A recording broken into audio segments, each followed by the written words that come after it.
And welcome back to my channel. Excuse me, I got a bit of a stuffy head and so forth. Good time to talk about food. Um, Today I'm going to be talking about a little thing, uh, a little recipe, but it's not a recipe, it's a construct. It's a ready to go, pretty much ready to go meal that you can have for breakfast or dinner. Um, I think it's a good idea to have this on Saturday morning when you don't want to spend a lot of time doing stuff, or Sunday after church if you go to church, um, that kind of thing. And it's quick, it's done, it's over, it's ready, and it's very simple to do. And let's talk about it. The country fried pitter patter plate, the blue plate special at home. The country fried pitter patter plate is less a recipe than a construct, a modular breakfast ritual designed for once a week comfort. And I say once a week because don't really think you need to have this more than once a week, maybe twice, unless you're in a pinch. But when the fridge is thin and the month is long, this plate can shift from ritual to routine. With canned gravy, frozen patties, shelf-stable fruit, it becomes a daily go-to that gets you through until next payday. It's not just about comfort food, it's survival food with dignity. And let's get started with the ingredients. Eggs. Now, I use Eggland's Best. I like them. You can have extra large or large. I prefer Eggland's Best. They're a little bit more expensive, but I find that the yolks don't break in the pan as quite as often as they do with the store brand or others. Now, you usually crack the egg into the pan, and like you always do, and sometimes it just falls apart. Well, that's not you, and you didn't do it wrong. What that is the hen didn't have enough nutrients to put into the yolk, which she made the egg. So it will break. No matter it would have broke no matter what you did. So don't blame yourself when it breaks. And next, Tyson chicken patties, 23 ounce pack has 8 patties in it. It's made with white meat chicken and all that. It's fully cooked. It's ready to go. It's in an air fryer for no amount of time, 9 minutes, and there you go. And country sausage gravy. Yeah, sausage gravy over chicken. And this is a really elegant, or maybe not elegant, way to do this, but over biscuits and all that. But it's really quick. It's 2 minutes in the microwave or a few minutes in the pan, and it's ready to go. Next, yep, canned fruit. You can have it with juice or with syrup or light syrup or whatever. But this is really good. It's shelf stable. It's in there. No takes no prep time or anything. Just open a can. So for this simple thing, you got the breaded chicken patty. You air fry it for 9 minutes. It's got a crisp shell, soft center, and you don't have to worry about thawing it or anything else. You can cut it with a spoon. The sausage gravy cloak is canned, it's creamy, it's pork laced, poured over with intent, and because it has sausage in it, um, you don't need to have sausage on the side or bacon on the side. It's already there. And of course, you got sunny side eggs or scramble if you want, or any other way you want to do it, but one or two, um, and it's a soft contrast to the crunch. And then you got the canned fruit. You get syrup or not, brightness, shelf-stable. And if you want to, you can get a optional biscuit or bread. Toast some bread or get those Pillsbury biscuits. They take 12 minutes in the oven and it's ready to go. Now let me break down the cost for this. The sausage gravy right now, the 15-ounce can, is about $1.79. You get 3 or 4 generous ladles. If you want to buy cans for all 8 servings, buy 2 or 3 of them. Depends on how much gravy you use. And so the cost per serving is only about 45 cents. You get the Tyson breaded chicken patties, 8 count. It's currently priced for about $6.49 for 8 patties. So the cost per serving is 81 cents. Now the eggs, I'm pricing them here with Eggland's Best. It's $8.99 or so a dozen. Grade A large is the average price. And the cost for 2 eggs is about 74 cents. The cheaper store brand might be 33 cents. The canned fruit, about $1.79 per 15-ounce can. Sliced peaches or pears or whatever fruit you like. To go with that, and you get 3 or 4 servings a can, and it's 51 cents per serving. And then if you buy the 8-pack of biscuits or whatever, it's about $2.50 or $3, and or a loaf of bread, and you get 31 cents cost per serving. So the total cost per serving, the sausage gravy is 45, the chicken patties 81, the eggs between 33 and 74 cents, depending on Eggland's Best. Canned fruit 42 cents, bread or biscuit 31 cents. So the total of the bread is about $2.32, just under $3 if you use an Eggland's Best, or with no bread, about $2.01 to $2.50 or so. So you're doing pretty good on this price. Let's look at the calorie breakdown. The breaded chicken patty, the Tyson, is about 230 calories. The sausage gravy, a fourth a can of that, is between 180 and 100 calories. Eggland's Best, between 140 and 160 calories for the 2 large eggs. Canned peaches or pears, 1/3 a can, between 60 and 80. The biscuit or bread, 120 to 160. So the meal with biscuit is between 630 and 730 calories, and without the biscuit, between 510 and 570, generally. Now that might be a bit heavy, calorie-wise, for daily consumption, but that's why I said it's really good for Saturday mornings or Saturday night or whatever, and Sunday, and you want a little bit of this specialness. If you don't make it common, make it frequent, make it once a week. It's like back in the years from the Great Depression and on, farmers would only have chicken, fried chicken or chicken, on Sundays. That's what they would do. You think they'd have it anytime they want, like we do now. That's not the way they did it. It was Sunday was chicken day, and that was the way it was. Now, what is a blue plate special? Now, the blue plate special was a backbone of American diners from the 1920s through the 1950s, and probably beyond. So it was really the Great Depression. It went through the Great Depression and into the post-war, WW2 war. And it was a low-cost, no-frills meal served on a divided plate, often blue porcelain or plastic, that bundled a meat, 2 or 3 sides, maybe bread, sometimes a drink.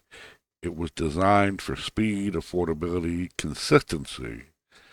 especially for travelers and working folks who needed calories, not ceremony. Now, Fred Harvey, the railroad restaurateur, helped popularize it in his Harvey House chain, serving up quick meals to passengers on the Atchison, Topeka, and Santa Fe Railway. During the Great Depression, it became a symbol of dignified frugality, a way to eat well without spending much, or at least eat enough. Even if the plate wasn't literally blue, the name stuck, and the ethos remained: a complete meal, no substitution, priced for survival. Now, when they first released these divided plates, they were all blue. Couldn't get them any other color. And later on, they changed to other things. And some diners, the actual restaurants, couldn't afford to rebuy all their dishes, so yeah, you get it on whatever plate they happen to have, but they still called it the Blue Plate Special.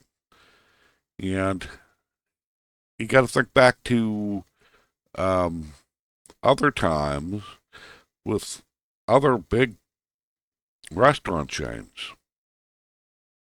Now, Stouffer's, you probably know as being frozen food, but Stouffer's wasn't just a frozen food brand back then. It was a restaurant empire with locations in Cleveland, Detroit, Pittsburgh, and New York. By the 1950s, they were serving over 14 million meals, 14 million meals a year, and one of their most popular ones for people working was the vegetable plate.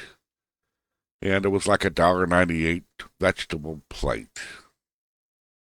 And as that often featured three sides like creamed spinach, mashed potatoes, and stewed tomatoes, plated with care and priced for the working lunch crowd. It was really a big thing, and you'll probably see or hear references to it in the movie The Death Set, 1957, and How to Succeed in Business Without Really Trying, 1967. You'll see him in other things, too. Now, restaurants, once they popularized Blue Plate, you can see in this picture, Blue Plate, this place has Blue Plate specials. And they put it on the window, Blue Plate specials, put it on the menu, put it on the wall, have things like eat here and all that. Now, that was back in the day. You'd see those Blue Plate, and you could go and afford someplace. And you might get a good meal out of it. You might get some old stuff, but it was still edible. And but you see, even in the modern times, some people have hijacked the Blue Plate and made it about the plate and got rid of the affordability. So I still like the idea of a Blue Plate special, because that's really what we're all doing. Now, this is a kind of example of a Blue Plate special back in the day. You would get, depending on where you went, you would get a good amount of food. The meat might be tough, or it might be good. You get gravy and, all those sides and the black-eyed peas and cornbread and all that other stuff. And it was quite interesting. It was really there's another thing that they had was called, a hash. And you might think of it like a mix and match when you put it all in the same pot and it would come out like a casserole or something. But it's really a hash. That's what the term means. It's a modular meal logic. The hash wasn't just a dish, it was a survival construct. And I remember back in the day, a poor man's hash was diced potatoes, onions, sliced hot dogs, or leftover meat fried in a pan. It was often served with ketchup or tomato sauce, and sometimes stretched with canned corn or beans. It was a classic diner hash, cheap, filling, endlessly affordable. They also had Hoover stew, named after President Hoover, and this stew was served in soup kitchens. It wasn't really a stew. What it was elbow macaroni, canned vegetables, corn, peas, beans, sliced hot dogs. It could be ladled onto toast or biscuits for a blue plate presentation. Then you got chip beef hash with dried beef, white sauce, potatoes, or bread. And there's something, they used to call it sheet on a shingle. Poop on a shingle. And that was a military nickname. The hash fare used chopped beef, potatoes instead of toast. And it was served hot, often with canned food on the side. And then you got the onion and potato mash.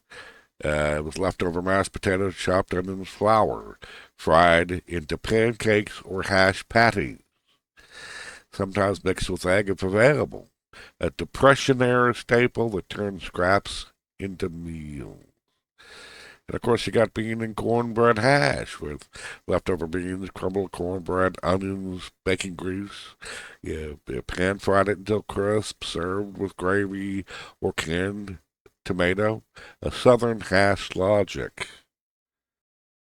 And then something like this, you've got a nice amount of mashed potatoes, a lot of gravy, and there would be a country fried or a chicken fried steak, green beans, and whatever on the blue plate.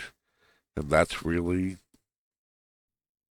this was a typical, this might be a little bit upscale for the times. It depends on if it was in the Depression or after. But this kind of plate was very common.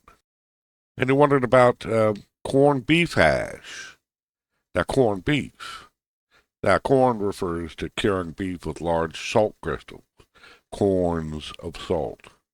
This method dates back to ancient times and became essential before refrigeration. But, corned beef used to be cheaper than meats like bacon or lamb. And it became a staple in Irish American communities. And they would make this hash logic and make it part of their deal. And of course, hash became a fixture on diner menus and blue plate specials during the diner culture and Depression era. Canned corned beef hash surged in popularity during World War II and post-rationing, especially in Britain and the U.S., where fresh meat was scarce. And things like this, open face, a closed face, sandwich covered in gravy. And this was really a good meal filler. And you get some typicals like this with some mix and match. It's got a side of this. It's got some corn. It's got a muffin or bread. Or you got some vegetable mixes. Or you got a stew or something. And this was a typical blue plate special. And you can see there's blue around this plate. So my idea for this construct is basically this. And it's really good. And what it does is it gives you that sensation of eating a country fried steak or chicken fried steak. Not exactly if you're an aficionado of it, but if you got that urge and you want it, this is a perfect way to do it. And it's also an easy way to give something special to people, and it takes no time at all. Like I said, it got the chicken patty that can be cut with a spoon, but still has the crunch and flavor. The sausage gravy gives it that extra boost and has the sausage in it, which can pair with the other items on the plate, like the eggs and the biscuits. And that makes a wonderful, delicious meal that you can make in less than 15 minutes if you're using the biscuits. And this is the, pretty much when I talk about Blue Plate specials, I'm talking about everything we make at home these days, unless you're a celebrity chef or want to be a celebrity chef or a home chef or whatever the heck that is. It's what you got in the house. And this meal per serving can brighten up the Saturday or the Sunday and make it a special thing. And it doesn't cost much at all. And you could buy it in advance and keep it and be covered for 8 servings. So if it's you and your wife or your partner, that's 2, 4, 6, 8. That's 4. 4 meals out of that. And that's as simple as it can be. You could buy this, keep it in your house, have it ready. I mean, I have to be honest with you. The way this country's going right now, we got to be real careful. We have some other things going to be hitting us pretty hard. And we got to start realigning ourselves back to what our ancestors learned through the Great Depression and through the post-war period before everything went sort of wacky. It wasn't until after the 1970s, probably 80s and on, when the government started picking our pockets every 5 seconds and sliding in deregulation and whatever else that started affecting us. We didn't go out to eat that much. It was a special event to go out to eat. I mean, fast food every once in a while, but going out to, say, Denny's. Denny's used to be a middle-class staple. And it was a special event. Go out on a Friday night, go to Denny's or something similar. And that was pretty good back in the day. But let's say you're going to church or you're going to breakfast with people after they've gone to church. Meet them over there.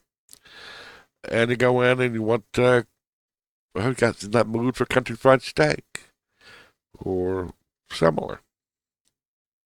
These days we go into Bob Evans, we go into IHOP, we go into Cracker Barrel, and it seems to be a chance whether this is going to be a good one or a bad one. They don't put the effort in like they used to. They don't put the quality in like they used to. And for sure, they don't put the service in like they used to. But you go in and it just disappointed you. And it cost you a bunch of money that you didn't have to spend. Back in my day, when we went to church or whatever, we would come home and the mothers or the grandmothers would make the Sunday meal. And that was it. They could make a big fancy meal. They make basics, but they're the ones that did it. And all the family would come and you'd all do that at your home. No one thought about taking a bunch of crowded people out to a restaurant. And when you go on Sunday to IHOP or Bob Evans or whatever, Cracker Barrel, they're swamped with the church crowd. So they're backlogged or whatever else, and they're flying through stuff, and you're never going to get, or rarely get, a good quality product. A meal that you couldn't have done better at home making. And this one, it isn't exactly that, but it gives the experience of it. And let me tell you what, you try this out. You played it out a little differently than me. Add your add-ons if you need to. But it looks wonderful, better than my picture. And it's special if you don't do it every day. But if you do have to do it every day, it gets you through the hard times. and we got hard times coming, and we need to get back to what our ancestors do. Because, like I said, we didn't used to go out to eat all the time. Home was where you ate most of the time, but when out, it was special. Now going out to eat's not special at all because you're doing it all the time, and it's costed you a lot. Excuse me. Um, and you gotta also think you're tipping somebody. You're tipping a server who doesn't do the job they used to do. Servers used to know everything about everything, everything on the meal, everything on the menu. They used to go up, get your plate, check everything before they brought it to you, and make sure everything was right and it was plated right. But now they just bring it to you and drop it on the table. It might have somebody else do your, whatever. She said, I got 10 tables, or 5 tables. I'm busy. Doing what? You have no skill. You're just walking my plate to me. I sort of miss cafeterias. Because at least you went up and got your food, and you went and you got it yourself. Paying all this money to have somebody walk it over to you and not come back, or if they do come back, they don't. And you say there's something wrong with this, they got to send it back because they don't understand what's wrong with it. They should have caught that. And here's the real fun part about that. I don't care if you're making 30,000 a year, which really we ought to all be making over that, but we don't. But the chances are the person serving you in a mid-grade restaurant is making $40, $50, $60,000 a year. And most of that's from tips. And they have no skill other than personality, and that's it. And a good memory for what's on the menu. And that's it. They don't have any skills about plating or doing anything else. So we need to get back to what we're doing in survival mode and start taking back our money so we can go on vacations. And only go out to eat once in a while and make it special again. Cook at home. Do things like this once a week or get through. But you can make these kind of meals and healthier meals at home. And that's just the fact of it. You can do a lot better. Anyway, I hope this, some of y'all like this, and I will talk to you again at another time.